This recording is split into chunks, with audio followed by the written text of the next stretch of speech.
ಆತ್ಮೀಯ H16 news ಅರ್ಥಾತ್ ಹೇ ಸಿದ್ದರಾಮಯ್ಯ ಸ್ವಾಗತ. ನಾನು ನಿಮ್ಮವ MIS ಮಲ್ಲಪ್ಪ ಜೋತಾರ. ಆತ್ಮೀಯರೇ, ನಮ್ಮಲ್ಲೊಂದು ಗಾದಿ ಮಾತದ, ದೇವ್ರು ಹೊರಗೆ ಕೊಟ್ಟರು ಪೂಜೆ ಅದನ್ನು ಕಸ್ಕೋತಾರಂತ. ಯಾಕಂದ್ರೆ ಅವನಿಗೆ ಅವ್ರು ಲಂಚ ಕೊಡ್ಲಿಕ್ಕಂದ್ರೆ ಪೂಜೆ ನಮಗೆ ಕೊಡೋದಿಲ್ಲ ಅಂತ. ಹಂಗೆ ಇವತ್ತು ನಮ್ಮ ಕರ್ನಾಟಕದ ಮುಖ್ಯಮಂತ್ರಿ ಸಿದ್ದರಾಮಯ್ಯನವರು ಏನೋ ಒಂದು ಒಳ್ಳೆಯ ಗಳಿಗೆಯಲ್ಲಿ ವಿಶೇಷವಾಗಿ ಹಿಂದುಳಿದ ಸಮುದಾಯದಿಂದ ಬಂದಂಥ ಅವರು ಬಡತನ, ನೋವು, ಸಂಕಟ ಒಂದಿಷ್ಟು ಅನುಭವಿಸಿದ್ದಾರೆ ಅಂತ ಭಾಳಷ್ಟು ಜನರ ಅಭಿಪ್ರಾಯ.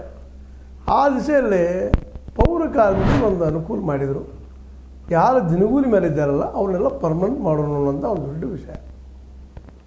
ನಿಜವಾಗಿಯೂ ಇದು ಭಾಳ ದೊಡ್ಡ ವಿಷಯನ.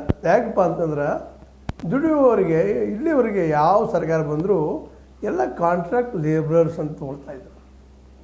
ಕಾಂಟ್ರಾಕ್ಟ್ ಲೇಬರ್ಸ್ ಅಂತ ಗೊತ್ತದ ನಿಮಗೆ, ಯಾವುದೇ ಸವಲತ್ತುಗಳು ಅವ್ರಿಗಿಲ್ಲ. ಅವತ್ತು ಬಂದ್ರೆ ಪಗಾರ, ಬರೆದಿದ್ರೆ ಇಲ್ಲ. ಇದಕ್ಕೆ ಸ್ವತಃ ಸರ್ಕಾರಗಳು ಕಾರಣ, ನಮ್ಮ ಕಾರ್ಮಿಕರು ಕಾರಣ, ನಮ್ಮ ನೌಕರದಾರರು ಕಾರಣ. ಇದನ್ನು ಯಾರಿಗೇನು ಅಂತ ಅನ್ನುವಂಥ ಸ್ಥಿತಿಗಳಿಗಿಲ್ಲ. ಯಾಕಂದ್ರೆ ನಾವು ಕಾರ್ಮಿಕರೇ ಮಾಡ್ತಾ ಇರ್ತೀವಿ, ಕೆಲಸ ಕಡಿಮೆ ಆಗಿರಿ, ಪಗಾರ ಭಾಳ ಬರಲಿ ಅಂತ.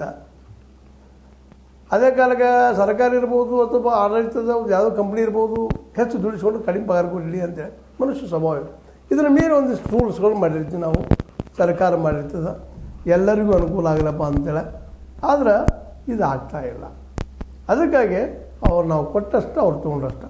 ಹೀಗಾಗಿ ದಿನಗೂಲಿ ಮೇಲೆ ಬರುತ್ತಿರುವಂತಹ ನಮ್ಮ ಈ ಕಾರ್ಮಿಕರಿಗೆ ಒಂದು ಒಳ್ಳೆಯ ಅವಕಾಶನ, ಸುಸಂಧಿಯನ್ನು ಸಿದ್ದರಾಮಯ್ಯ ಮಾಡಿಕೊಟ್ಟಿದ್ದಾರೆ. ನಿಜವಾಗಿ ಅವರಿಗೆ ನಾವು ಧನ್ಯವಾದನ ಹೇಳಲೇಬೇಕು. ಆ ವಿಷಯದಲ್ಲಿ ಮೇ 1ರಿಂದ ದಿನಗೂಲಿಗಳು ಪರ್ಮನೆಂಟಪ್ಪ. ಒಂದು ಅವ್ರಿಗೆ ಏನೋ ಭರವಸೆ ಸಿಗ್ತದೆ, ಪೇಮೆಂಟ್ ಟೈಮ್ ಸಿಗ್ತದೆ, ಒಂದಿಷ್ಟು ಸವಲತ್ತುಗಳು ಸಿಗ್ತಾವೆ, ಒಂದಿಷ್ಟು ಮೆಡಿಕಲ್ ಅಲೌನ್ಸಸ್ಸು ಮತ್ತೇನು ಸಿಗ್ತಾವೆ. ಹೀಗಾಗಿ ವಾರದಲ್ಲಿ ರೆಗ್ಯುಲರ್ ಒಂದು ಸೂಟಿ ಸಿಗ್ತದೆ. ಈ ಎಲ್ಲ ನೆಲೆಯಲ್ಲೇ ಮಾಡಿದಂಥ ಒಂದು ಏನು ಅನುಕೂಲಕರವಾದಂಥ ಒಂದು ಡಿಸಿಷನ್ ಏನದಲ್ಲ, ಅದು ಕಾರ್ಮಿಕರಿಗೆ ಭಾಳ ಖುಷಿ ಕೊಟ್ಟದು. ಆದರೆ ದುರಂತ ಏನಪ್ಪ ಅಂದ್ರೆ, ಇಲ್ಲ ಅಧಿಕಾರಶಾಹಿ ವರ್ಗದವ್ರದ್ರಿಂದ ಪೂಜಾರಿಗಳೆಲ್ಲ ಇವರು ಅಲ್ಲಿ ಆಯುಕ್ತರಿರ್ಬೋದು, ಆಯಾ ಪುರಸಭೆದ ಆಯಿತು, ಮತ್ತೇನೋ ಆಯಿತು, ಅಲ್ಲಿ ಪೌರ ಆಯುಕ್ತರು ಇರ್ಬೋದು, ಅಥವಾ ಮತ್ತಾರು ಇರ್ಬೋದು, ಅಲ್ಲಿ ಮೇಲೆ ಕ್ಲರ್ಕ್ಗಳು ಇರ್ಬೋದು. ಈಗೇನು